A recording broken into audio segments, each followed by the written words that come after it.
안녕하세요. 오늘 저희가 함께 깊이 파고 들어볼 이야기는요.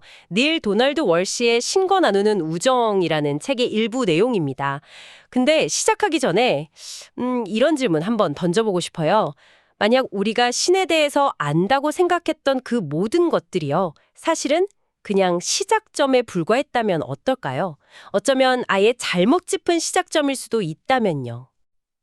바로 그 지점이에요. 그게 이 책의 핵심적인 출발점이라고 할 수 있죠.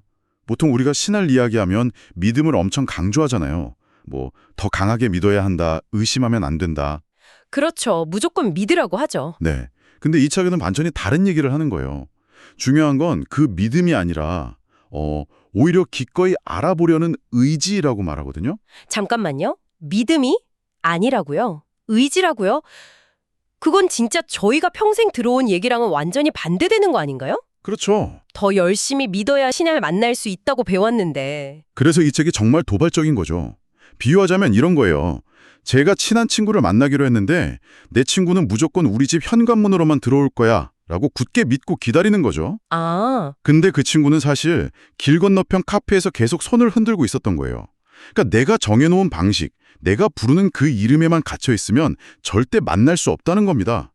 이 책에서는 신은 우리가 자신을 여호와라고 부르든 알라라고 부르든 네. 심지어 찰리라고 불러도 전혀 상관 안 한대요. 찰리요? 진짜로 찰리요? 네.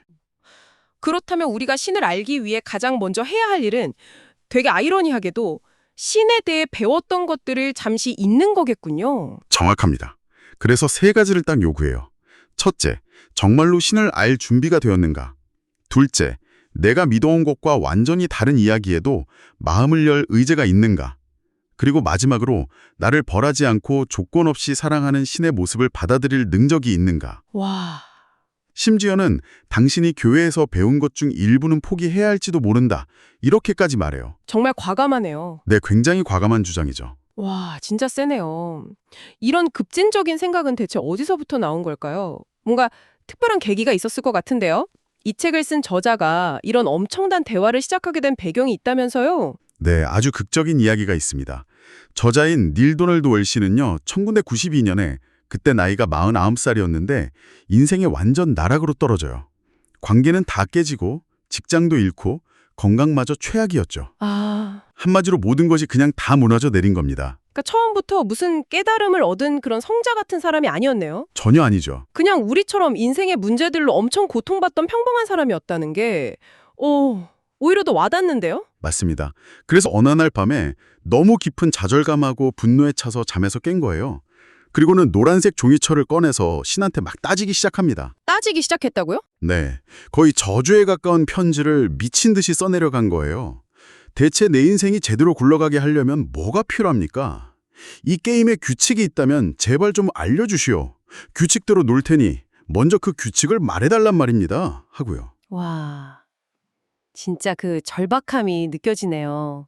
보통 그런 상황이면 신을 원망하거나 아예 그냥 등을 돌릴 것 같은데 그렇게 분노를 다 터트린 다음에 무슨 일이 일어난 건가요? 바로 그 순간이 전환점이 된 거죠. 분노를 막 쏟아내고 이제 펜을 놓으려고 하는데 이상하게 손에서 펜이 안 떨어지더래요. 네. 네. 그리고 머릿속에서 아주 고요하면서도 분명한 소리 없는 소리가 들려왔다고 합니다. 너는 이 모든 질문에 대답받기를 참으로 원하느냐? 아니면 그냥 푸념을 늘어놓고 있는 것이냐? 와, 소름 돋네요. 그 질문 하나가 모든 걸 바꾼 거네요. 근데 솔직히 말해서요, 만약 제가 한밤중에 그런 목소리를 들었다면 내가 드디어 미쳤구나 이렇게 생각하지, 아, 신과 대화하고 있구나 이렇게 생각하진 않을 것 같거든요. 아하, 그렇죠. 저자가 그게 그냥 자비 생각이 아니다, 정말 외부의 존재라고 확신하게 된 그런 결정적인 순간이 있었나요? 아주 예리한 질문이세요. 저자도 처음엔 그게 자기 내면의 소리, 그러니까 참 나의 목소리일 거라고 생각했어요. 그런데 대화가 계속되던 중에 자신의 지식이나 상상력만으로는 절대 나올 수 없는 정보랑 마주치게 된 거죠. 그게 바로 십계명은 없다는 말이었어요. 네. 십계명이 없다니요? 그거는 기독교의 거의 뿌리 같은 거 아닌가요? 그렇죠. 다들 그렇게 생각하니까 저자도 완전히 충격을 받은 거죠. 그 목소리는 모세에게 주어진 게 인간을 오가매는 10가지 명령이 아니라 인간이 신에게로 돌아가는 길을 다시 찾았을 때 나타나는 10가지 약속이었다고 설명해요. 명령이 아니라 약속이요. 네, 예를 들면 살인하지 말라는 명령이 아니라 네가 진정한 너 자신으로 돌아가면 너는 살인하지 않게 될 것이다 라는 약속이라는 거죠. 평생 교회에서 배운 것과 정면으로 배치되는 이 해석을 듣는 순간 저자는 이 대화의 출처가 자신의 에고나 정신을 넘어선 존재라는 걸 직감했다고 합니다. 아, 이제 좀 연결이 되네요. 머리로 이건 불가능해, 내가 아는 거랑 달라 이렇게 생각하는 걸 멈추는 순간에 진짜 소리가 들리기 시작했다는 거군요. 이게 바로 책에서 말하는 정신, 몸, 영혼의 역할이랑 관련이 있는 거겠죠? 바로 그겁니다. 자료에서는 우리 존재를 세 부분으로 아주 흥미롭게 나눠서 설명해요. 정신은 과거의 데이터를 분석하고 기억하는 역할을 하고요. 몸은 지금 이 순간을 체험하고 느끼는 역할을 하죠. 그리고 영혼은 과거, 현재, 미래를 모두 아우르면서 그저 관찰하고 알 뿐이라고 합니다. 정신은 생각하고, 몸은 느끼고, 영혼은 안다. 흥미로운데요? 그럼 그 영혼의 목소리는 어떻게 듣는 거죠? 여기서 아주 중요한 포인트가 나옵니다. 영혼은 몸을 통해 말한다는 거예요. 몸을 통해서요? 네, 우리가 흔히 말하는 직감 있잖아요. 아, 직감. 뭔가 이유를 설명할 수는 없는데 속에서부터 강하게 올라오는 느낌, 가슴이 답답하거나 반대로 확 트이는 느낌 같은 것들이요. 저자는 이걸 배꼽 테스트라고 부르는데 이게 바로 영혼의 목소리라는 겁니다. 배꼽 테스트요? 네. 따라서 신을 알려면 우리에게 가장 가까운 신의 조각인 내 자신의 영혼과 먼저 친구가 되어야 한다는 메시지죠. 신과 우정을 나누려면 먼저 자기 자신과 우정을 나눠야 한다. 와, 이게 이 책의 핵심이겠네요. 근데 이게 또 말처럼 쉽지가 않잖아요. 내면의 목소리를 들으려고 하면 온갖 잡념이랑 불안이 끼어드는데 그게 바로 에고 때문이라고 하죠. 여기서 제가 정말 흥미롭게 본 부분이 있어요. 보통 에고가 강하다고 하면 자존감이 높고 자신감 넘치는 사람을 떠올리는데 이 책은 그게 정반대라고 말하더군요. 맞습니다. 그 부분이 통념을 완전히 뒤엎죠. 이 책에 따르면 강한 에고는 자기의 표현이 아니라 자기의 결핍에서 온다고 봐요. 결핍이요? 네.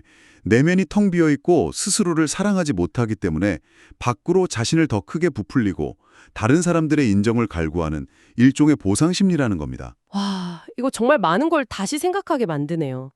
그럼 SNS에서 끊임없이 자신을 과시하고 멋진 모습을 보여주는 사람들이 사실은 나는 부족하니까 제발 나를 좀 인정해줘 라고 외치고 있는 걸 수도 있다는 거잖아요. 그런 관점으로 볼 수 있는 거죠. 진정으로 자기 자신을 이해하고 사랑하게 되면 에고는 오히려 점점 작아지고 조용해진다고 설명합니다. 근데 여기서 중요한 건 에고를 무조건 악당으로 보지 않는다는 점이에요. 아, 그런가요? 네, 에고는 본질적인 역할이 있습니다. 에고는 참된 나가 아니라 내가 나라고 생각하는 나인데 우리가 이 세상에 온 목적을 이루기 위한 필수적인 도구라는 거죠. 도구요? 없애야 할 대상이 아니고요. 네, 비유를 한번 들어볼게요. 우리가 본래 있던 것을 절대계라고 해보죠. 모든 것이 하나이고 빛과 어둠, 행복과 불행의 구분이 없는 완전한 상태예요. 네. 그런데 이 상태에서는 행복이 뭔지 체험할 수가 없어요. 왜냐하면 불행이라는 상대적인 개념이 없으니까요. 그렇죠. 모든 게 다 하얀색이면 하얀색이 뭔지 알 수 없는 거랑 똑같군요. 정합합니다. 그래서 우리는 상대계, 그러니까 지금 우리가 사는 이 시공간으로 왔다는 겁니다. 여기서 분리라는 환상을 체험하기 위해서요. 나와 너를 구분하고 행복과 슬픔을 경험하기 위해서죠. 이때 분리라는 환상을 만들어주는 도구가 바로 에고입니다. 아, 에고가 있기에 우리는 역설적으로 하나됨이라는 우리의 본질이 얼마나 장대한지를 체험으로 알 수 있게 되는 거죠. 그렇다면 에고는 이 삶이라는 게임을 하기 위한 필수적인 아바타나 게임 캐릭터 같은 거군요. 오, 완벽한 비유입니다. 문제는 내가 그 캐릭터에 너무 몰입해서 이게 게임이라는 사실 자체를 잊어버리는 데서 시작되는 거고요. 바로 그겁니다. 에고라는 도구에 우리가 지배당하기 시작하면 그 분리라는 환상 속에 길을 잃게 되는 거예요. 그리고 본래 여기 온 목적인 하나됨의 체험을 잊어버린 채 두려움과 결핍 속에서 살아가게 되는 거죠. 와, 오늘 정말 신을 아는 새로운 관점에서 시작해서 저자의 신비로운 체험, 그리고 에고의 진짜 역할까지 정말 깊이 파고들었네요. 이 모든 이야기를 관통하는 단 하나의 메시지를 꼽으라면 뭘까요? 결국 우리가 그토록 찾아 헤매는 신성, 그리고 모든 질문에 대한 해답은 저 멀리 하늘에 있는 게 아니라는 겁니다.